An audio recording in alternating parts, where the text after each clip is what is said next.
what's unfolding in the world of banking, and how we can exist in a sustainable way within that infrastructure. Wow. You know, um, one of the things that we need to do is kind of go back to the things Ken Kelly pointed out, and he kind of laid it out in the film as well. He talked about it very eloquently in the Happy film in terms of, almost a plan for yourself. Again, going back to this plan, we talk about the more larger plan, but there has to be an individual kind of plan. And talked about simple things like managing your credit, and once you do that, purchasing your home, and protection, was a big thing. Do insurance, and then once you have that, those things being protected, now you're talking about the trajectory of wealth and passing wealth down to your family, and also the education and the knowledge of this teaching into your children. I think for us, starting off very simply as, having communities that have this understanding and kind of moving forward. And it's almost sad as Black folks that we have to have these type of conversations, because everyone is really kind of almost natural to them. And once we kind of have this type of wealth, now we can talk about aggregating our wealth and creating our own banking system. Credit unions is something that sustained the Black community for a very long time. We've had our own systems of banking. We were able to kind of do these things to kind of move forward, particularly when white institutions didn't want to give us loans. Our Black Wall Streets were by and large kind of sustained through a Black banking system. So these are things we've always kind of done. We know we've had to kind of play almost outside of the system, because the system was never meant to assist us. And when we get back to that motto, understanding, just kind of working on each other, we don't need anything outside of ourselves. Everything we seem to do, we can do it ourselves. One of the things is, when we think about Black wealth has been kind of tricked into thinking that it's not successful unless it looks like white wealth. And you think about Black industries that we created, that we've integrated or we sold because we felt that in order for us to really succeed, rather you guys there in the Midwest, Negro Leagues was big there, other forms of Black entertainment, rather music and otherwise, there's a reason why soul music doesn't exist anymore. Black people are not making music for Black people anymore, which is really, really interesting. Black people are making music now, or just pop music. No such thing as soul music anymore. And these are things that have also adverse effects on our community, because I believe the music is a huge part of what's going on today, in terms of us just coming together, or just in a relationship, man and a woman, micro level, a foundational level. There is no love in the music any longer. But there was once upon a time where Black people was making music for Black people, and that was very, it was within the music. Now you don't hear it; it's absent of that, because it's no longer for us anymore. So when we start to think in those terms of what are the things that we need to do, we need to take some of our strategies back to the basic things we were doing, and just kind of coming together and think in the terms of creating Black Wall Street communities of 2024 and so forth. What about the idea of decentralized finance as an alternative to the conventional banking system? I'm told that one of the reasons that decentralized finance has such promise for us is because there's no room for discrimination in it. It's based on the blockchain. So if you go into a decentralized I guess, paradigm where you can borrow money or you can stake money or whatever. It's not tied to your identity. It's tied to a number, and then it's not controlled by one small group of people, but as a, it's a network that is involved in this. So if we get into buying Bitcoin, I mean, BlackRock is about to get a spot ETF, which is going to enable a lot of people to invest in Bitcoin, not necessarily own it, but invest in it. But if we can use that system to acquire Bitcoin and amass capital and wealth, then that's another vehicle that we have to transfer wealth to those who come after us, in addition to having the tangible stuff, the gold and the silver and the precious metals. What are your thoughts about decentralized finance as an alternative to the traditional banking system? I don't know if an alternative would be good, but I think a diversification is always a good thing. You know, when you think of in terms of like just diversifying, they say diversifying your portfolio. And I think when we see wealth, we need to see wealth and money as two very separate things. And I think a lot of times, we get confused by those two. And we've always had a lot of wealth, you know, and when you understand, when you take that wealth and you then translate it, a lot of times black people, we gave things up willingly, almost like, giving up our birthrights. And we were sitting on wealth. We had the wealth. We have wealth in our communities. Like a lot of this gentrification is taking place because we lived on prime real estate within major cities, but we didn't recognize the wealth. And I think a lot of times we need to think about we got to change our mindset. And that's how we're getting beat. We're getting beat, mentally. And not to take away from what you're saying, and I agree with you. We need to look at all aspects, and we need to have our monies in various different almost portfolios, or just being diversified in how we split up our finances in order to be successful. We can't just look at like one particular thing. But with that, we also have to look at our mentalities and changing our mentality. We thought we lived in ghettos.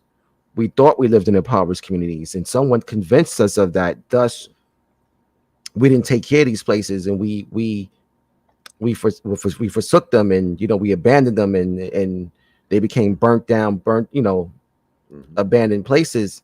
I grew up in the South Bronx. I remember being a kid, late 70s, early 80s, and walking through some of the areas, and it looked like Ukraine.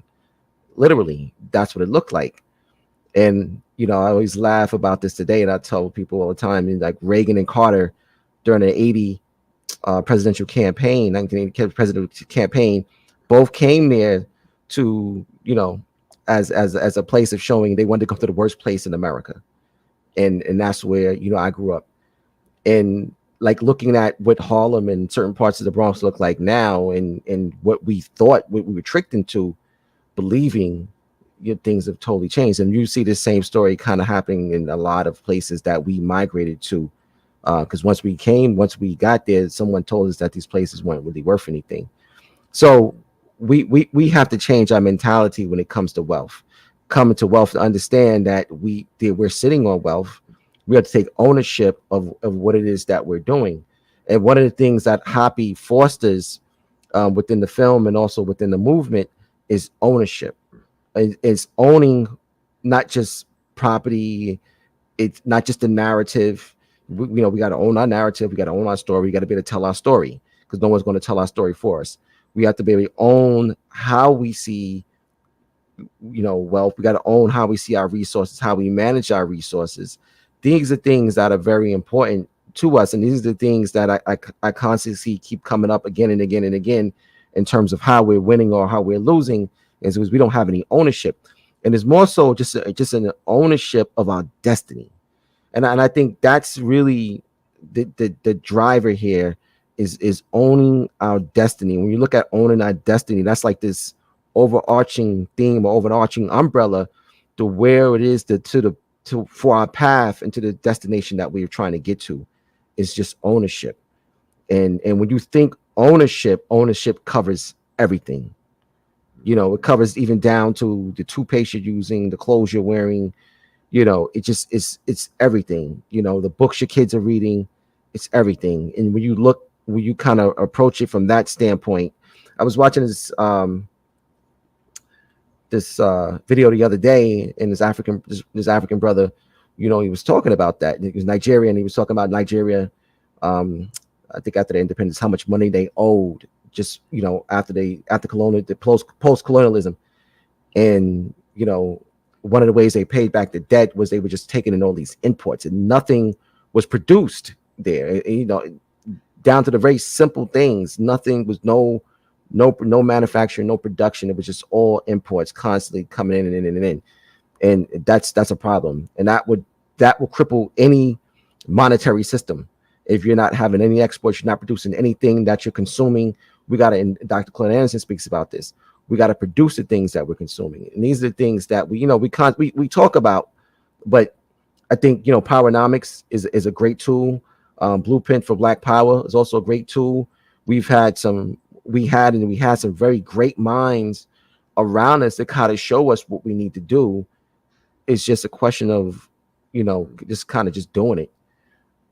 You know what, Brother Taki, this, you know, that's something that the brother Amos did say as well.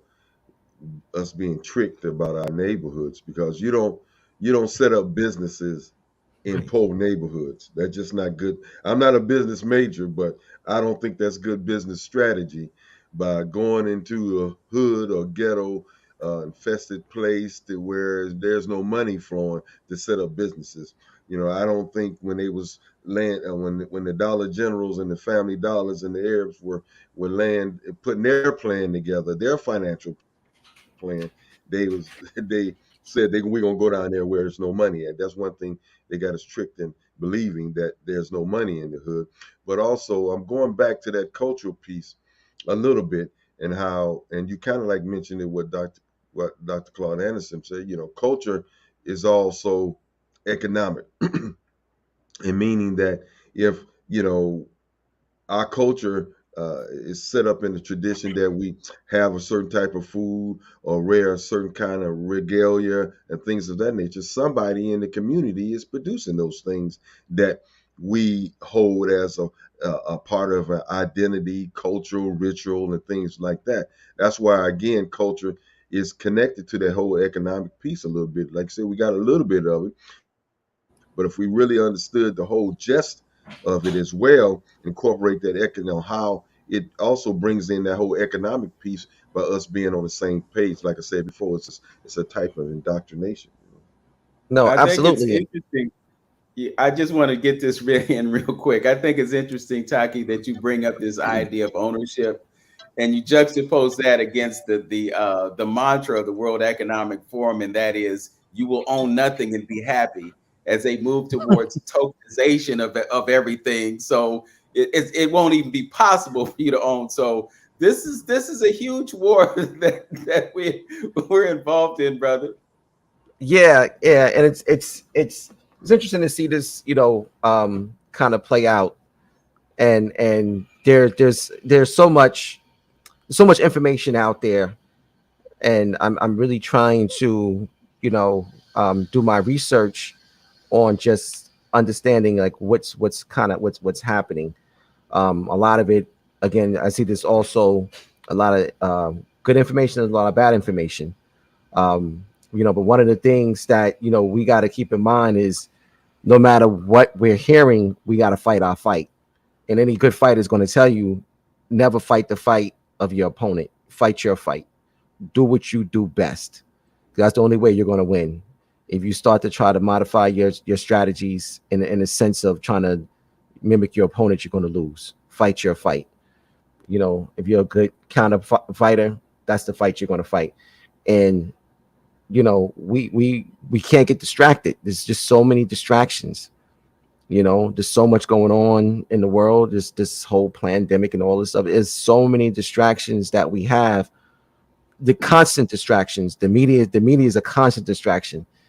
This presidential campaign and all, it's constant distractions. When you look at it, you'd be like, wow, they must really think we're stupid. Because the stuff, I mean, when you really, really look at this, it's like, if you can't see this is a game that they're playing, like something's wrong with you. This is like, dude, you can't take any of this stuff seriously, you know. And they're so, blatant with the Yes. fact of what's going on. It's scary to the level, to the brazenness of just how, you know just how open they are with it. Yes.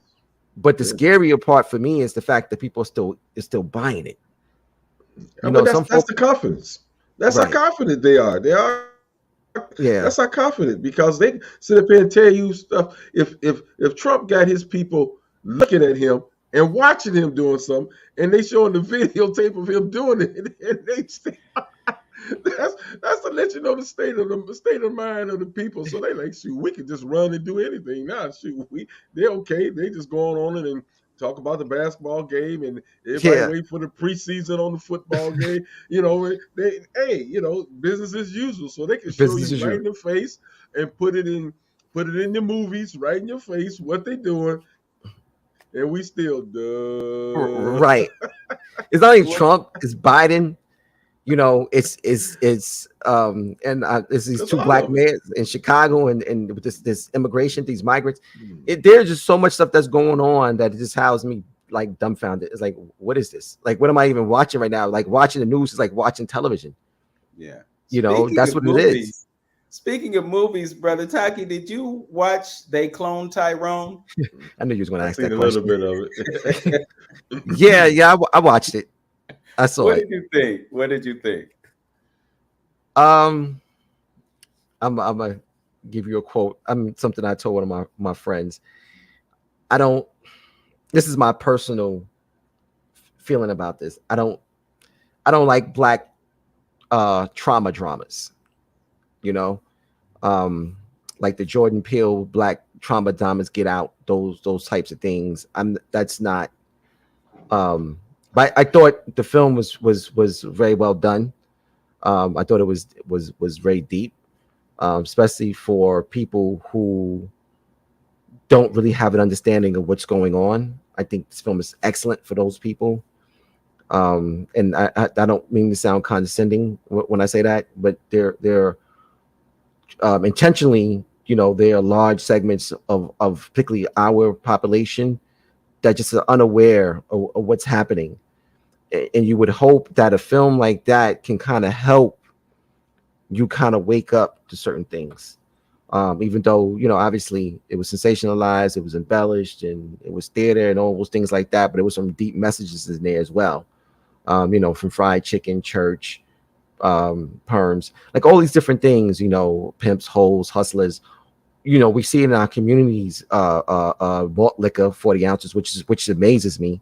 And I've been telling people this for years.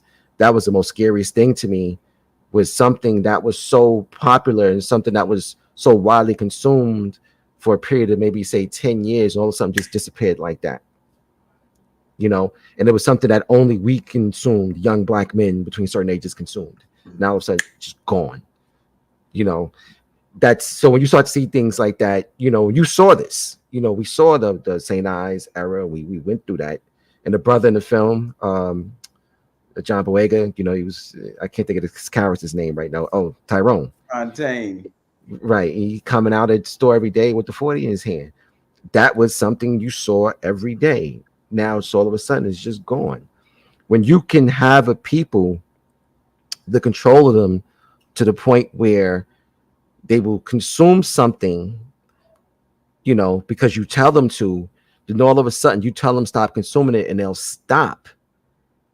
That is amazing, because it's like, again, going back to ownership. You're not even owning yourself, because either you like something or you don't. You don't dislike it because now it's not popular anymore. Wow. Right? Yeah. If you like malt liquor, you like it and you drink it, and that's fine. But you're doing it because they're telling you to do it. If once they stay stop doing it, you stop doing it. Mm-hmm. That's And why everyone has confident. right, and everyone has stopped doing it. Mm-hmm. And we've seen this with our own two eyes. Mm-hmm. We saw this play out. There was a period where you had the Fontaine phenomenon in every bodega, every street corner. This is what happened every day, constantly, several times a day. Now all of a sudden it's just gone. I got to say this. I got to say this, brother Taaqiy. That's why I say that is so important, and this is why the system itself is working so hard to maintain the the media stranglehold and the imagery that they project out there. They have to do that because imagery is so important. Oh, It's so important, and I don't know how we're going to break into this field here, because we have to control those particular images. We all three of us is intelligent enough here to sit down here and recognize, just like you just said, just recognize the trendy type of things that they influence the people to do, and they could change up on you, get this Jordan, do this and do this. So that's control. They know they have that power. So we know what they're doing. So what are we doing in producing, far as imagery is concerned, to counteract the negative imagery or the propaganda or that type of uh, uh, uh, uh, narrative that they're trying to produce to evoke whatever type of energies that they're trying to evoke. We're not producing enough, and we're not in those positions to produce those things. This is what those. That's why we need that conscious billionaire, Right. to do that. Or Right. or here's the tag I got to put on this, because it seems so obvious to me. So the question is, why aren't they doing it? So is the whole corruption that deep to where if a person is conscionable to want to produce that type of stuff, but the industry itself is so corrupt and deep to where their life will be threatened, their livelihood, or they send the goons after you if you start talking about doing your own entertainment, basketball teams, doing bingo long in the All Stars, creating your own networks, your own movie theater stuff. Is the man coming at you? Is he bringing the goons at you or what? Hey, we got to. You say reality, we got to deal with reality here. Right. But Bingo bong and all Antonio, stars. Let me just I just wanted to say something real quick. I'm okay. sorry. So the brother talked about imagery and doing, again, we're going back to ownership, right? Controlling your narrative. And we want to go back to something Dr. J taught us a long time ago. And that's those who control the images, control the self-esteem, self-respect, and self-development. Yes. Simple, very simple, foundational. For me, that was the motivation for making films, just controlling the image, controlling the narrative. And brother Vince, we'll make this real quick, because I know you want to jump in. You asked a question earlier about the difference between our ancestors and us now. One of the things when I look at the ancient Kemet was the inspiration behind the society, and the images that it promoted. It promoted positive reinforcement in terms of you're walking around in society and you see these huge images of people who look like you. You're looking in the mirror constantly. What I mean by that, you see these what they call statues they're three-dimensional hieroglyphs of kings and queens and divine principles, and you see all this positive reinforcement energy, and it only does one thing to you. It reinforces a positive mind state within you, and it encourages you to want to be greater, than yourself. It encourages you to want to be a better version of yourself. And I oftentimes think of people like Thutmose III, who's credited to being the greatest military leader in history. Him seeing the greatness of Mentuhotep, who was 500 years before him, and how his military prowess. When you look at things like that, and you understand that these people, because we see time in relation to how we see time today, not understanding the ancient Kemet, was almost 3,000 long, over 3,000 years long, and that's debatable. But we're going to just stick with that time frame right now, just in terms of the ancient society, ancient system. And so before the pre-dynastic age, when you're looking at what they were seeing, so you have a Mentuhotep and a Thutmose III, who was about 500 years apart. And for us, that's really hard to comprehend, because the United States was 250 years old. But when you think 500 years and them seeing their great ancestors, is like, wow, I want to be like this guy. I want to be like this girl. I want to be like them. And that's kind of what they had, was that constant positive reinforcement. Just to your brother, to your point, Antonio, just the images and how powerful they were.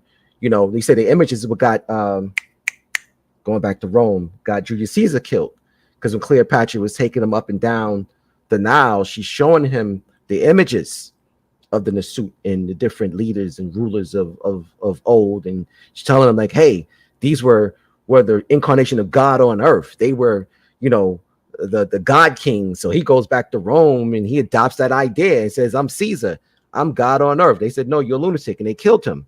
But immediately following that, they adopted that idea of Caesar's being the incarnation of the divine, which they got from ancient Egypt. So that narrative, just understanding the overall arching theme of who we are, is what created the Roman Empire. In the sense of the Caesars, them following, the Nasut of the pharaohs. I'm sorry, Vince. Go ahead, brother. Well, no, I just wanted to give you your propers, because the question was about us creating the narrative, and that's exactly what you've done. We can look at a film like They Cloned Tyrone, and we can realize that, yeah, there were messages in there and there was something in it for us. But then when you go to the final scene and you're in Compton, the uprising that happened in the Glen was a non-effect, because, it was business as usual. And I think that's the message that they want to leave with us, that no matter what you do, we still got you. So to your point about it being trauma drama, exactly. I see it exactly that way. And that's one of the reasons that I don't rush out to watch the next latest and greatest movie, because what really resonated with me at the end of that film, Taaqiy, is that the production company was Federal Films.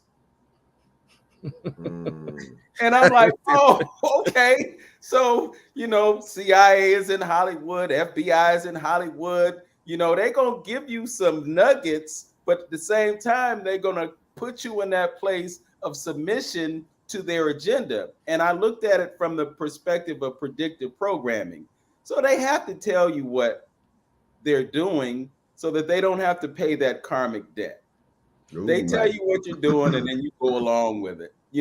There was a point in the film where Fontaine just basically threw his hands up and he said, hey, look, they're going to do what they're going to do. What's my responsibility? Right. And the truth was, you got to do something about it.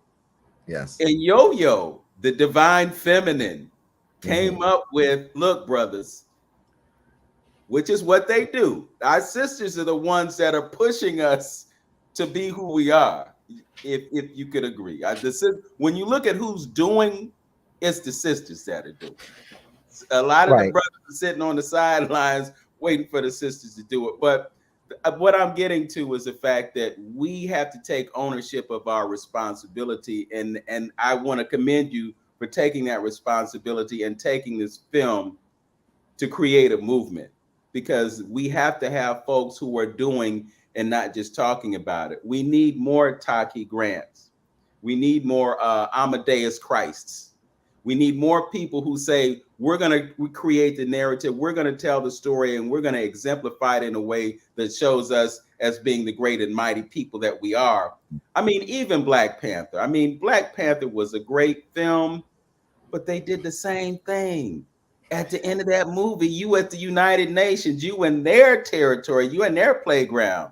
And then you get this real subtle endorsement by the European, okay, we cool. No, we not cool. It ain't gonna be cool until we're calling the shots. That's using this word, and thank you for that, brother. And I'm just using the word cool, and just thinking of all the different sentiments that come up in my mind when I think of that word.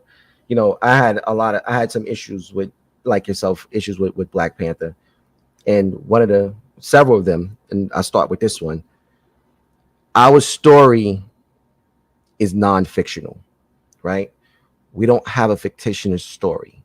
We don't have fictional Black Panthers. We have real non-fictional Black Panthers that must be mentioned, right? So we don't have to look to Marvel to give us superheroes, because we had real Black superheroes that Black Panther copied from. And that's the first thing. Second thing for me that stood out is when I just think in terms of the protagonists in that film, right? And how they made it, I'm going to make up a word here, how they made it uncool for the conscious Black person to be progressive, right? And this ties into what the brother Antonio was saying earlier. We need conscious Black billionaires, right, to move forward. Consciousness is not cool, right? Killmonger was conscious, but he was the bad guy, Black people see that, they don't want to associate with Black power consciousness because it's uncool to do that. And you don't fit into society being Black power conscious. It does not work. So this is why he had to be the bad guy. And I don't know why, by and large, well, I do know why. But this went over, this is something that, the Black population, the predominantly Black audience took in. And they see that, and oh, this guy talking about, freeing Africa, this, that, and the third, and all this other stuff, liberation. Oh, we don't want to be like him because he's the bad guy. Come on, they just gave it to us, and we keep again falling for the same plays in the playbook. In regards to brothers like Amadeus Christ and myself and the things that we've done in the film industry thus far, we are part of institutions. That institution that were created, we had ownership of just who we are and the communities and things like that, certain cultural systems. So I was blessed to kind of be a part of a larger tree, if you will. So if I'm not connected to that tree, I'm not who I am. So those institutions and community centers that we had that were very pervasive one time in our community, that which are not so abundant in our community, but not so much now. We kind of got to get back to that. We got to get back to having places that we can come and congregate and fellowship and do the work and influence the next generation of people, because those are the things that are very essential and very foundational to who we are as African people. So, again, I was blessed to be in that environment, and just talking about just, going back to the ecology and tying in ecology to everything that we're doing, just being in that environment or being in that ecology or that ecosystem produced a certain fruit. And I can say I'm one of those fruits. I was produced, and FOI, fruit of Islam, just producing that fruit. And we got to create the environment to produce the things that we want to produce. And that's the kind of real takeaway here. When I look at, the film, Hoppy and just thinking of the movement, the Hoppy movement in a sense started before the film started. We made Nubia and Tekken before Hoppy. We didn't want to do Hoppy unless it was more than just a film. That's why you go to the website, it tells you that Hoppy is more than just a film. And if Hoppy was just going to be a film, I wouldn't have done it, because it's at the point where it got to be just beyond the entertainment piece. We got to do something that's going to have lasting effects beyond people just being entertained for an hour and a half, 2 hours, and so forth. Yes. And to connect the film to this upcoming journey we have, it's the same principle in mind. We don't just want to go and ooh and ah for 9-10 days, because we'll do that. We'll go, we'll look, ooh, ah, and and then we're not having no real takeaways. When people watch the film, there are real takeaways there. People come with us to Kemet in February, there's going to be real takeaways there. Something that's going to have lasting effects beyond the 2 hours or the 10 days. And that's what the Hoppy movement's about. I agree. Yeah. Again, you talked about entertainment. You talked about nonfiction. And when you look at some of the films that we've seen in the past few years, the story of Madam C.J. Walker, Harriet Tubman, so forth and so on, they were not solely based on reality. They were fictionalized accounts, and that kind of bothers me, because I'm thinking, well, if you're going to spend all this money to tell a story, tell it right. I mean, one of the things that drives film is conflict, right?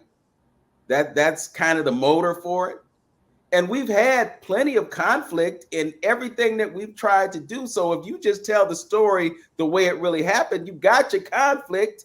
So why do you have to change it around? Well, you look at who wrote the film, and it wasn't us. So it's not us telling our story authentically. It's us giving someone permission to tell our story the way they want to tell it.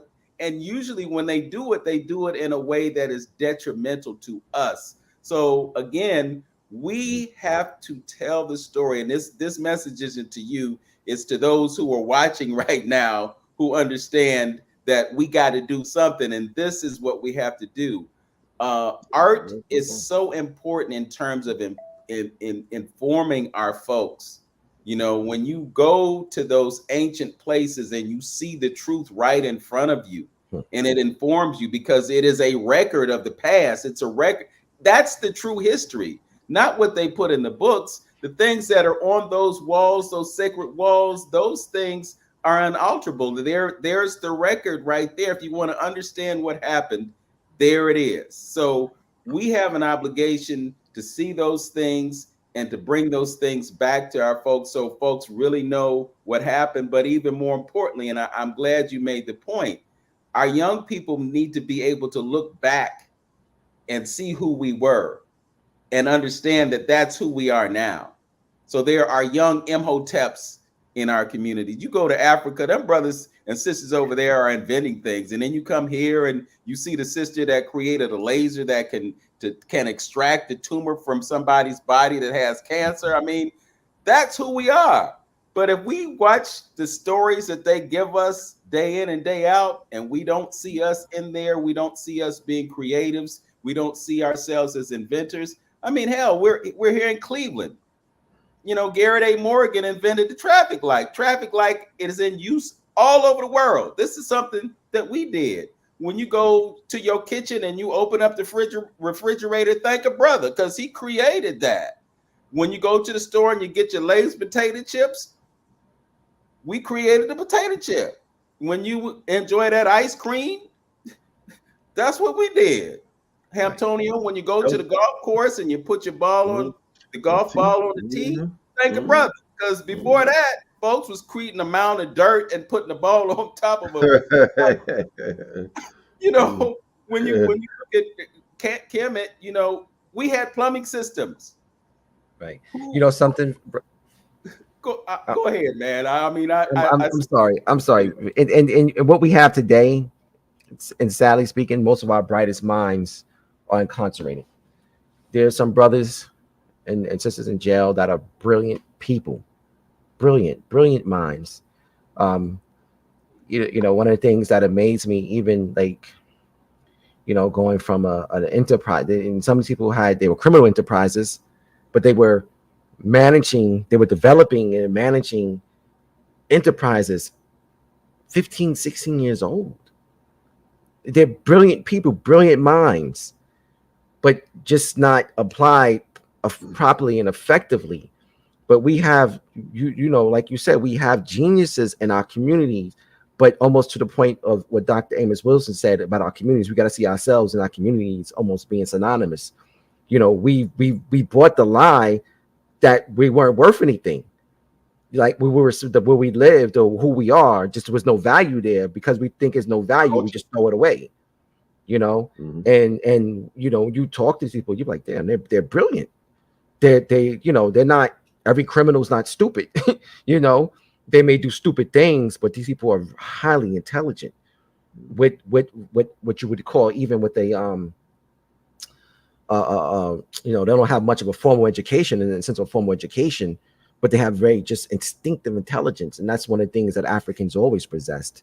You know, we always possess very that God intellect, that God knowledge, that very instinctive intelligence. They say even, you know, black babies, you know, we perform a lot quicker than others do. You know, babies are just so much more intuitive to who they are and to nature. And they walk first, they talk first. You know, their brains are progressing at a much rapid rate, and this is very true to who we are as a people. You know, we thought, you know, we took Europe out of 2 dark ages. Let's not, you know, forget that we civilized Europe several times because they, you know, they had no notion of just what was happening around them. But survival mode.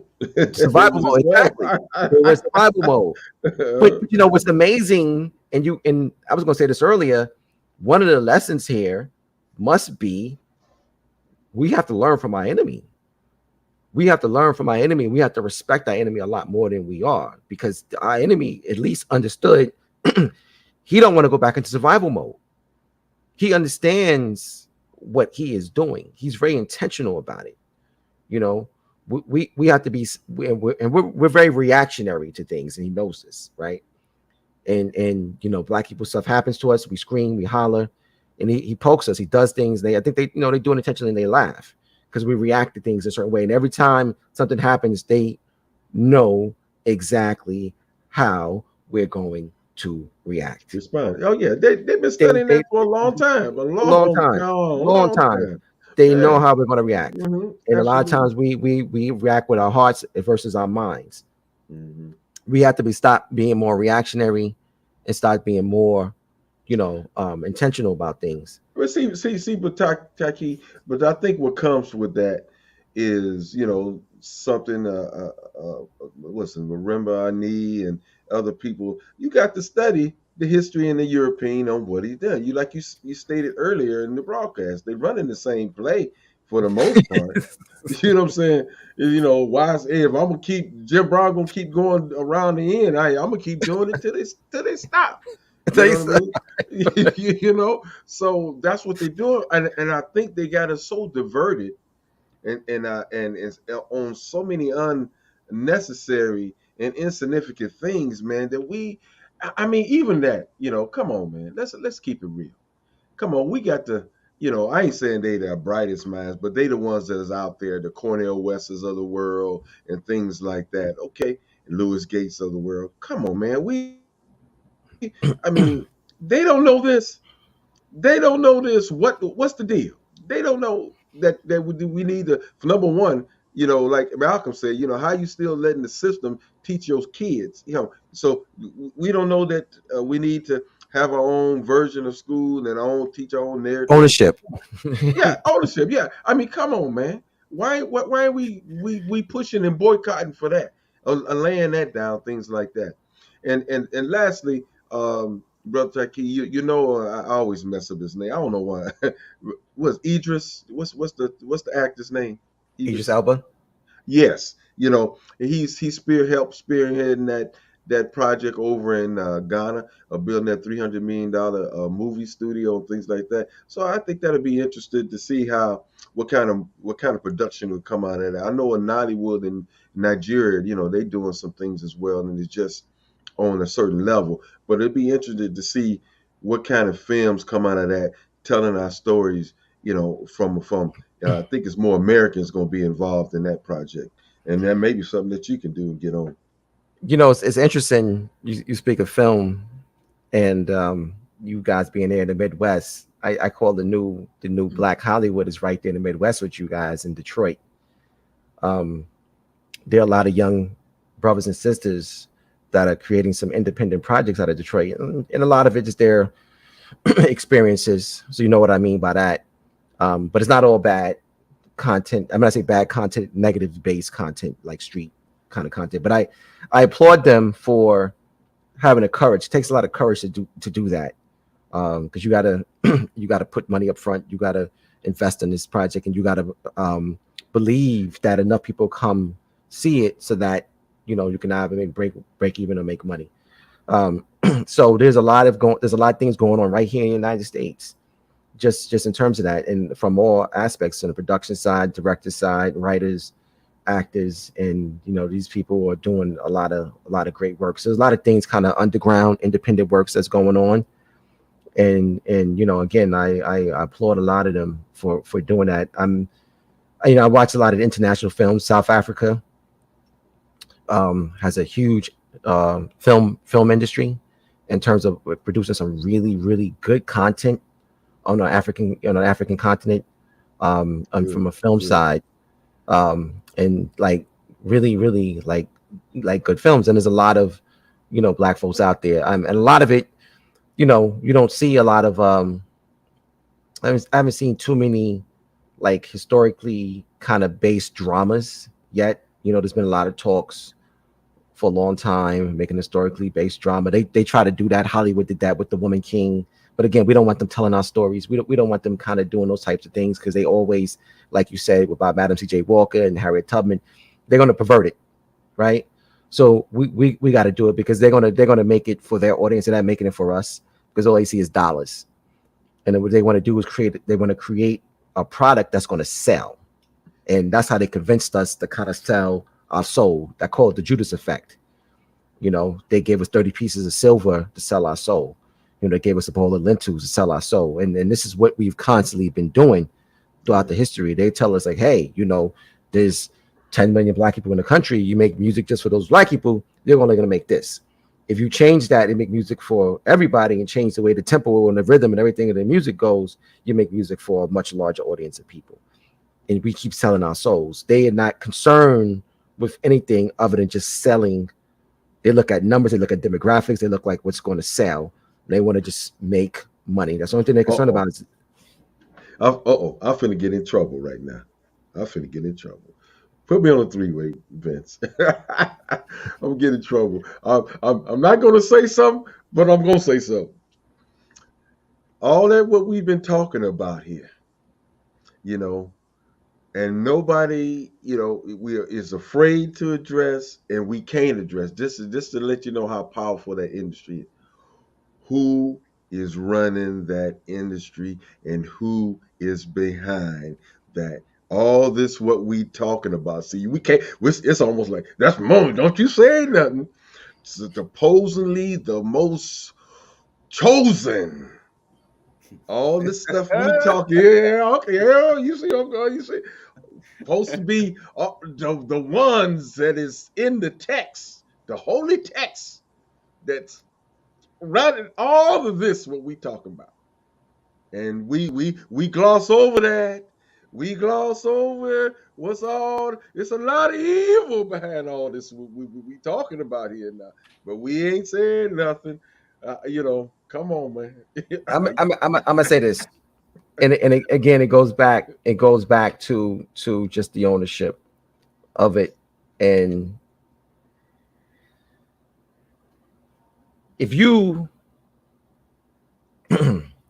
man, and this goes back to culture.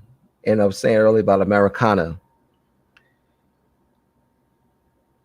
If the Bible is read by the vast majority, read and believed by the vast majority of people in this world, and not just, you know, Jews, Christians, if you believe that it's the sacred writings of God, and, you know, God ordained it, and this is what it is, and this is what it's going to be.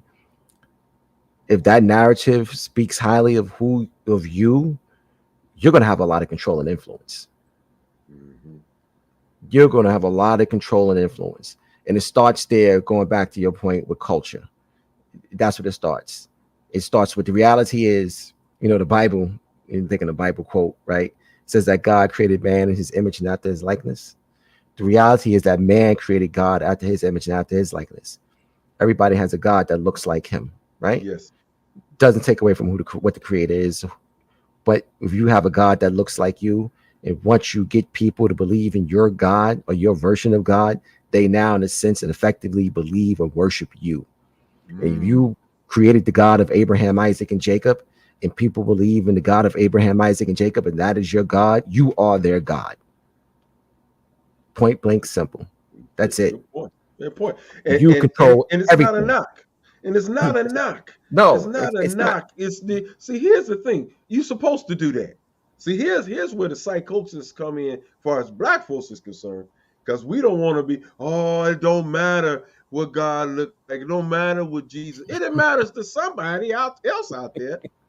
But see, with this macho culture, and we want to be, oh, let's all get along type of stuff. But everybody else ain't thinking like that. Right. So if your God don't look like you, that's just saying that you seeing the God that is inside of you. So as I was a kid, 6, 7, 8 years old, pastor said to me, he said, if a pig was able to draw a picture of a God, God would look like a pig. And that's just representing the God that's in you, seeing God that's in you. Right. That's all it's doing. But black folks got a problem with that. Right. And so it's interesting, you know, looking at God. I love black Jesus. You know, black people paint Jesus black and think that makes a difference. But the reality is Jesus is Jesus. There's no painting Jesus black. It's still European. and when you can paint it any color you want, but at its core, it is what it is, and you're still Yes. worshiping a white man. You call him Oreo, whatever it is, but that's what you're still worshiping. Um, you know, uh, Dr. Nobles talks about power being the ability to define reality and have others see that reality as their own. That's power. The white people, Mm. I know a lot of white folks, and they were all mad, bent out of shape about Obama. Like, you don't even understand what's going on. You don't even understand what's happening here. You should be proud as a white person about Obama, because Obama is the symbol of white power, right? That is a shining example of what white power is. It's defining reality and have the others accept the reality as is their own. When you can take your culture and who you are and give it to a people that you subjugated, raped, murdered, pillaged, and have them look, talk, walk just like you've won. You know, but they don't even. I'm like, you people are real stupid. You don't even see what's going on here. Like, that's their a job. right. But and so that's what we're dealing with, and this is why ownership is so important. They don't want us to control our story, because we would then Yes. turn that and having black people see themselves, see the real Black Panthers, and I want to be like this, and I'm emulating these great people, and yeah, religion's a very powerful tool. Hey, We leave it like that. let me say this real quick. I know Vince want to get I in. just Just want real to. quick. Okay. Just real quick, I want to just say this. When y'all was talking about films, and Vince made the point about Wakanda and how they shaped that ending and brought the United Nations into the end of that thing, and we compromised, and it brings me back to to Django, the movie Django, and I'm just telling you how it works on my psyche and how I was tripping. I was like, they sure gonna cut this black boy up somewhere towards the end of this movie. They got to cut him up, and they're gonna do him in good. And especially when he sit up here and shot that white lady and killed her, I was like, oh Lord, he don't done it now.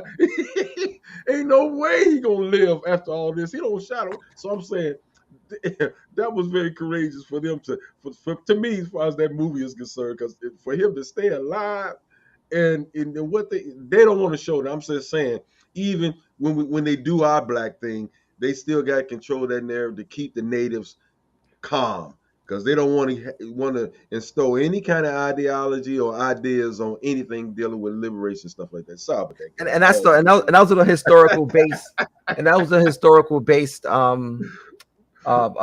movies we were talking about. Like I said, the only one I've seen thus far, and correct me if I'm wrong, was the Woman King. And again, that wasn't done by us. There was talks about Taharka film and Mansa Musa film. There's been talks about those type of historically based films, but to now Hollywood of anyone else have not want to take those types of projects on. I think Will Smith and some others were talking about it.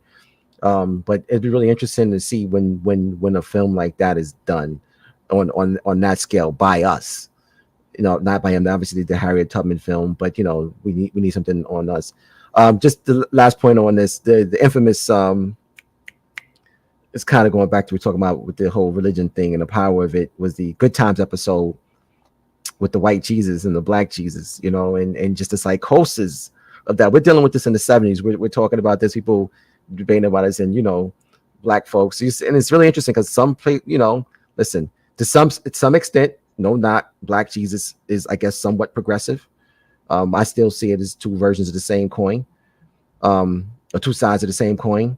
But that's that conversation between Michael and his mother, and just in talking about what Jesus looked like and what it was, and black folks praying to white Jesus is really interesting. It's really deep, and this is the last point I'm gonna make about this.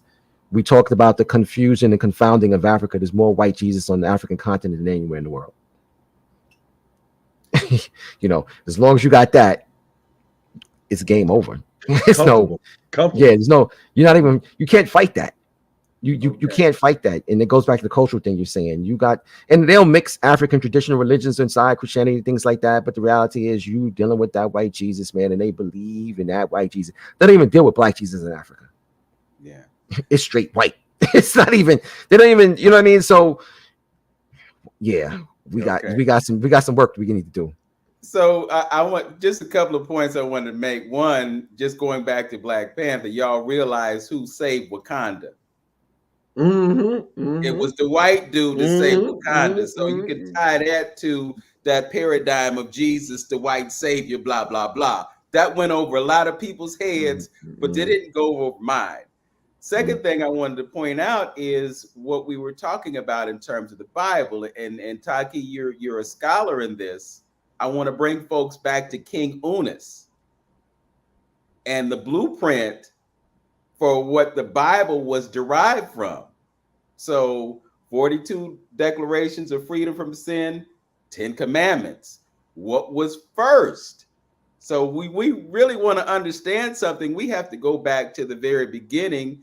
And when we look at what we're reading and interpreting as historical fact and truth, we're not acknowledging who wrote it and gave it to us and used it as a justification for slavery. Right, You right, know, right. so not only are we praying to someone who, you know, we say this all the time, there was no J in the language.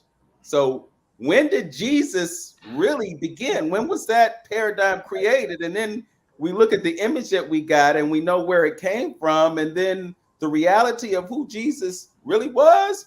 Let Right, that sink in. But right. I know I'm stepping on toes, and I'm feeling like Antonio was feeling a few moments ago when he brought up that subject. But here we So are. You know, there's truth, and there's what they tell us. right, right. So wow. So going back to this upcoming journey we have in February, there's several takeaways, and we've been talking about this for the last almost 2 hours now. But one of the other takeaways that we didn't mention is we see the foundation of spirituality, the foundation of religion, and in that you see the origins of the Christ story, the Immaculate Conception, the virgin birth, Mm-hmm. the death, the resurrection. You also see with the Annunciation, you'll see the foundations and the tenets of religion, particularly in Christianity. In not just Christianity, Judaism, Islam, you see all their foundations in Kemet. The brother Vince mentioned earlier a minute ago about King Eunice, or the favorite Unis, who was the first or the fifth dynasty in the originated in a sense of what they call the pyramid text. Between the fifth and sixth dynasty, the pyramids now are being inscribed, or the sacred chambers are being inscribed with the spiritual text that was the foundation for later on religious texts like the Bible and the Quran. You see it there. But that period is like to call the period of the great philosophers, not just the kings with the pyramid text, but also some of the great philosophical brothers like Menemos and Ptah Hotep. In fact, it's sitting here on the desk with me is a copy of the Hosea, Dr. Milanos Karenga's great work, which deals with the sacred wisdom of ancient Egypt. That sacred wisdom that he's speaking about there is the great writings of the pyramid text, great writings of Ptah Hotep and Menemos and several others from those periods that led the groundwork and the foundation for later on spiritual writings. Yes. Thank you for that. I think that's probably a good place for us to button up things. There's been so much wisdom shared, Brother Taki. I appreciate you greatly. This is more than just to talk about a tour of Egypt. This is a Oh, talk about our history, about economics, and the need for us to get our stuff together. Because we can sit around and wait for other folks to do things for us, or we can be proactive, as you say, and not be reactionary and craft the story that serves us and pushes our agenda forward. So, with that, I want to thank you for joining us. We kind of got a bonus hour. We don't do this too often, but you know the conversation was so great, I just didn't want to end. So I don't know what the broadcast product was at the end of the show, but again, it was important for us to have this conversation. So we're going to no, continue really, to let folks know about this. This won't be the last time, and you know, hopefully we can share some of your sources so that we can get out the word to others, particularly some of the great scholars. You know, we have conversations with Brother James Small, Dr. Jeffries, You know, all of these folks that Brother Hamtonio has opened the door to us. So we want to continue that momentum and get this knowledge and wisdom out to folks so that they can understand who they are, and more importantly, what they need to be doing once they find out who they are. Yes, yes, yes. I like that tie-in. Yes, Yes. Figure out who they once they figure out who they are, what they need to be doing. That's it. exactly. That's All it. right. Yes. So I as like that. always, peace, prosperity, and progress. And I end my broadcast by saying, know Okay. Hey, yourself, love well, yourself. one more thing, Vince, before you close out, Okay. Vince. Vince, you hear me? Mhm. Yeah. Yeah. Give Brother Taaqiy that. Taaqiy, give us that last. How people get to the website. I know you got it scrolling, but mention it one more time. How they Yeah. want to connect with Yeah, you. for those people, and listen, this again, this is going to be historical experience when we go to the Nile in February 16th to the 25th. Discover the origins of economics in Egypt with Hoppy, and is one of the most important things because we're tied in who we are but what we need to do. And there's going to be several people there. It's going to be with us in terms from an educational standpoint, certain level of economists, historians, and we're really, really, really tying it together from a unifying standpoint. We also have a clearance sale. I want to mention online Happy merchandise, the film, um, t-shirts, things like that. Happyfilm.com. People go check that out. We're making room for new merchandise. So yeah, we get a lot of things going on, and we're looking forward to this next upcoming year. And I want to thank you, brothers, for having me. Like you said, normally our conversations maybe like 45 minutes. I really enjoyed it. Never a problem kind of going over, and it was a great discussion. I look forward to All the right. next one. All right, my brother. Take All care. right. Peace. Take care. Hotep. Peace. I could say Okay. that. And you know Yes. what I'm saying. Yes. Hotep. And we'll see you next time. All right, Okay. my brother. All right. Peace out. Peace.